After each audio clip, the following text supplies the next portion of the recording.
कहाँ जाता है यह चमत्कार किसी से कम नहीं। शायद आप यहाँ का चमत्कार देखकर आपके भी होश उड़ जाएंगे। ये चमत्कार एक हैरान कर देने वाली बात है। शायद भारत में पहली बार ऐसा हुआ हो।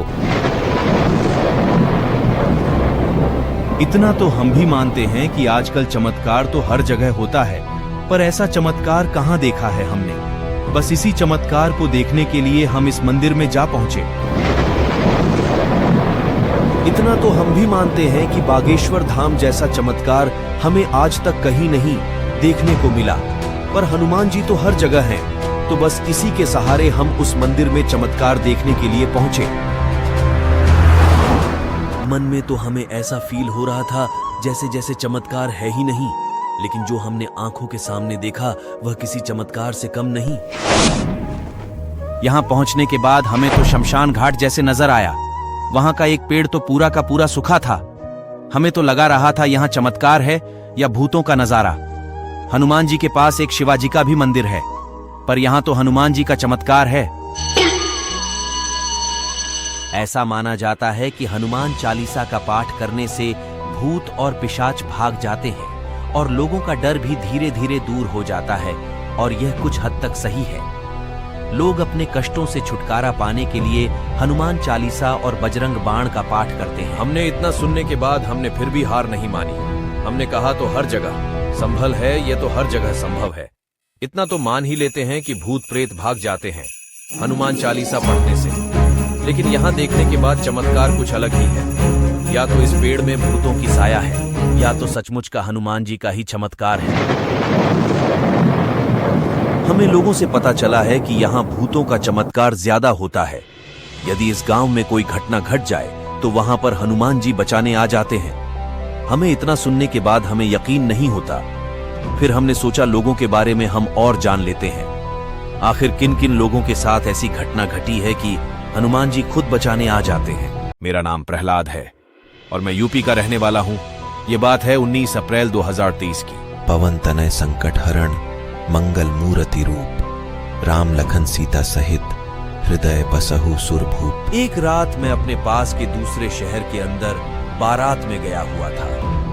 रात को हम लोगों ने खूब मस्ती की। हम डीजे बंद हो जाने के बाद हम लोगों ने नाश्ता वगैरह किया और थोड़ी सी मिठाई एक पॉलिथीन की थैली के अंदर डाली और दोनों दोस्त बाहर निकल गए। उसके बाद हम अंधेरी रात के अंदर पूरे गांव के अंदर इधर उधर घूमने लगे। हम इस बात को भूल चुके थे कि बारात वापस जाने वाले हैं। कुछ समय बाद ये बात मेरे दिमाग के अंदर आई तो मैंने अपने दोस्त से कहा, यार लगता है बारात तो वापस चली गई है और पूरी रात हम यहां कहां पर रुकेंगे। सर्दी का मौसम है। उसके बाद हम दोनों उस तरफ भागे जहां पर बस खड़ी थी, लेकिन वहां पर कोई बस ही नहीं थी। अब मैंने मेरे दोस्त को कहा कि अरे अब क्या करेंगे, बस तो चली गई है। ठीक है, हम पैदल ही चलते हैं। क्या तुम चलने के लिए तैयार हो? अरे गैक, लेकिन रास्ता बहुत अधिक डरावना है और बेहतर होगा हम रात को यहीं पर रुक जाएं। लेकिन मैंने अपने दोस्त को किसी तरीके से माना लिया और उसके बाद अंधेरे और सुनसान रास्ते के ऊपर हम लोग बढ़ने लगे। कुछ दूर चलने के बाद हमें एहसास हुआ जैसे कोई बहुत ही बड़ा सांड हम लोगों को मारने के लिए पीछे से आ रहा है। आज तक इतना बड़ा जानवर हम लोगों ने देखा ही नहीं था। मैंने अपने साथी को भागने के लिए कहा, लेकिन कुछ समय बाद जब वापस पीछे मुड़कर देखा तो पीछे कुछ नहीं था। इस समय हमारी हालत बहुत पतली हो चुकी थी। हमारे मुंह से सिर्फ जय हनुमान नाम निकल रहा था। उस वक्त हमारे पीछे से एक तेज आवाज आई कि हमें मिठाई दे दो। हम लोगों ने पीछे मुड़कर देखा, वहां पर कोई नहीं था। उसके बाद मेरे दोस्त ने कहा, यार तुम मिठाई फेंक दो, नहीं तो हमारी जान नहीं बच पाएगी। तो मैंने मिठाई फेंक दी और जल्दी जल्दी अपने घर की तरफ बढ़ने लगा।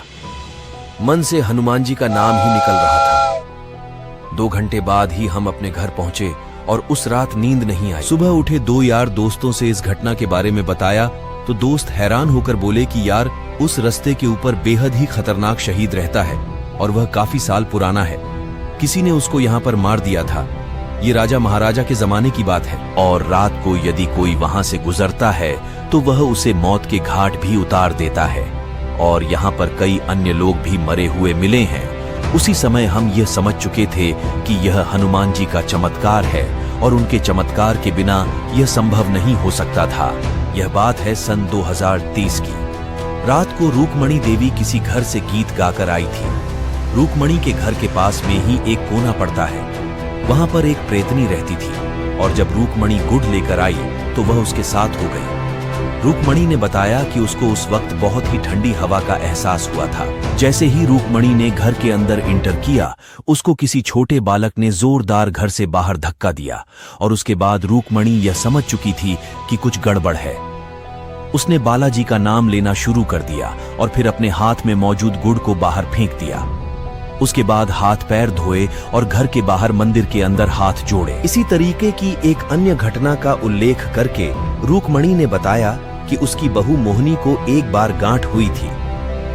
हम लोग बालाजी के अंदर बहुत अधिक विश्वास करते हैं और उसके बाद हमने हनुमान जी की कीजात बोली और कहा कि बाबा आपको भोग लगा देंगे, आप हमारी पीड़ा को दूर करने का प्रयास करें। तो हनुमान जी का ही चमत्कार था कि गांठ ठीक हो गई। आज कमेंट में हर कोई जय बागेश्वर धाम जरूर लिखेगा।